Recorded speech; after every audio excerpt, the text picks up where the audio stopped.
দর্শক আসসালামু আলাইকুম ওয়া রাহমাতুল্লাহ। সবাইকে জানাচ্ছি পড়ন্ত বিকেলের শুভেচ্ছা। আজকে আসলে ২১শে ফেব্রুয়ারির ফেব্রুয়ারি মাসটা আমাদের কাছে অত্যন্ত স্মরণীয়, বরণীয়। প্রতি বছর ফেব্রুয়ারিটা ২১শে ফেব্রুয়ারি আসবে বলে আমরা খুবই বিমুগ্ধ থাকি। ২১শে ফেব্রুয়ারিকে কেন্দ্র করে ২১এর বইমেলা।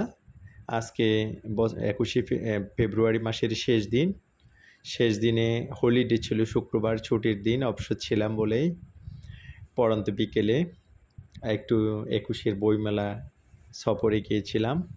তো সেখান থেকে আপনাদেরকে বিভিন্ন পয়েন্ট স্টল ঘুরে আসলে সবটুকু তো দেখানো সম্ভব হয়নি, যেতটুকু পেরেছি আপনাদেরকে দেখিয়েছি। এখানে আপনারা দেখতেই পাচ্ছেন যে ২১শে বইমেলার এখানে হাজারো কোটি লোকের সমাগম। এখানে গেলে মনে হচ্ছে যেন বাংলাদেশের সকল লোকেই শিক্ষা এখানে মূলত আমি কোনো মূর্খ পার্সন দেখিনি। সকলেই শিক্ষিত, সকলেই পড়াশোনার সাথে জড়িত, সকলে জ্ঞান প্রকাশে উৎসাহী, জ্ঞান আহরণে উদ্যোগী এবং বই সেল হচ্ছে, পাশাপাশি অন্যান্য দোকানগুলো আছে। তো আমি আমার বন্ধুদেরকে নিয়ে বিভিন্ন পয়েন্ট ঘুরে দেখলাম। পাশাপাশি আমি যেহেতু এমপ্লয়ি, সবসময় এরকম ছুটি ছাটা পাই না, বা শুক্রবার শনিবার আমাদের একটু অফ ডে থাকে, তখন একটু দূরে কোথাও একটু ঘুরে আসতে পারলে একটু রিল্যাক্সিং মনে হয়। এই জন্য আপনাদেরকে বিভিন্ন অংশ দেখাইলাম।